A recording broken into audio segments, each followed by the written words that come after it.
The truth is, birth is vulnerable no matter how you choose to do it. The question is, who can you trust to keep this precious time sacred? In this video, we are going to go over how fear causes pain and one of the top ways to eliminate fear and help labor progress.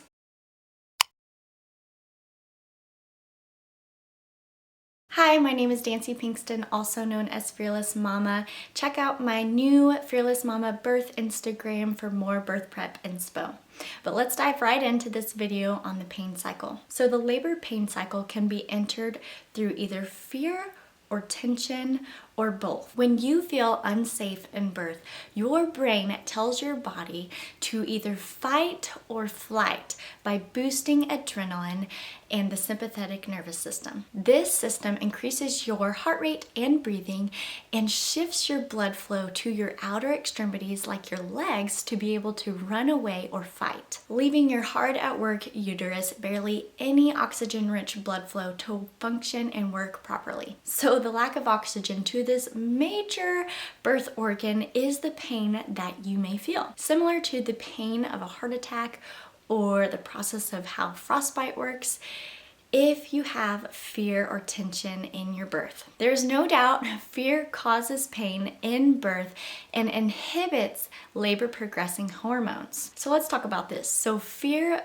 boosts your stress hormones such as cortisol, adrenaline, which blocks your natural pain-killing endorphins that are promoted during birth. They also inhibit the hormone oxytocin, which is responsible for natural productive contractions. And I give you lots of tools and techniques in the Hormone Dance Guide to help labor progress and eliminate fear. But at the end of this video, I'm going to give you a tool from this guide that will help you choose a birth team that you trust so that they can help you keep a positive, peaceful environment. But let's start with the basic fear triggers. I cannot say this enough. Birth is spiritual and birth is mental. And the pain in birth can be cured mentally by removing imaginary tigers or threats. Negative feelings are huge threats to our bodies and can send you straight into the pain cycle. Feeling stressed, feeling out of control,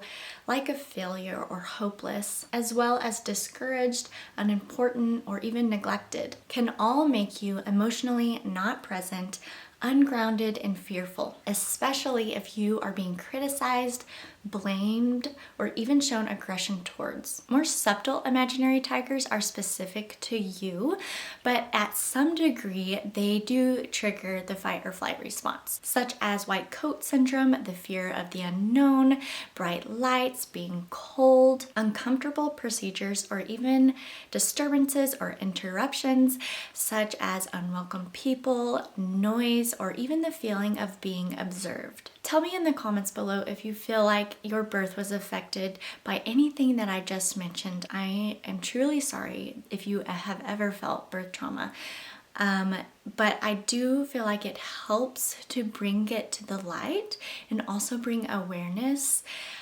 So thank you for sharing if you do. Birth is such a delicate space, and trust is the first key to unlocking a peaceful birth experience. Number one, trusting your birth team, and number two, trusting the process of birth, which I'm going to talk about in the next video in this series. Charles Feltman says that trust is choosing to make something important to you vulnerable to the actions of someone else. Every birth team member should have gained your full trust because, believe it or not, your labor progressing hormones are either affected positively or negatively depending on who is in your space with you. So here we go. The BRAVING acronym was created by Dr. Brené Brown. She is a renowned vulnerability, courage, shame, and empathy researcher. And she created the BRAVING acronym to help you understand the complexities of trust. But this can also be a great tool to use when choosing the right care provider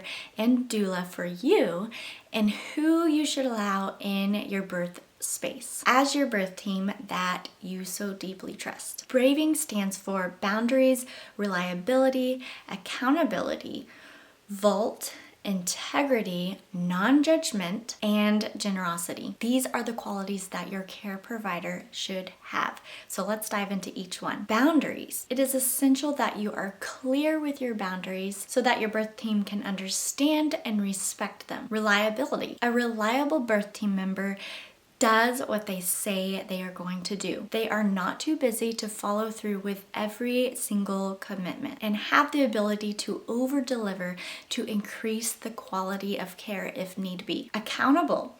A birth team member steps in the role of accountability by being in the best interest of you. They practice evidence-based informed consent while being in support of your choices. The vault. All birth team members never share intimate or personal information about others without permission. It needs to be as though that information is in a vault, and let it be a red flag to you if you ever hear info like that. Integrity. An integrity-filled birth team is a servant to you over their own comfort. They always choose what is right for you over what is fast and easy. They shut down any ego in order to protect and hold your birth space. Non-judgment.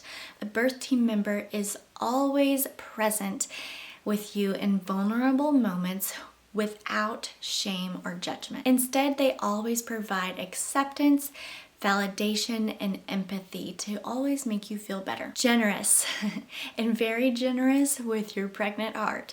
This means that the birth team members always assumes the most generous thing about the mother's intentions, her words, her behaviors, and also checks in with her. And they always take care of you by showing great patience. With all that was said, I hope you understand that your birth team matters because they can help support you and keep you out of the fear, tension, pain cycle for a more pleasant and peaceful birth. Well, that's all I have for you in this video. Thank you for watching and see you in the next one.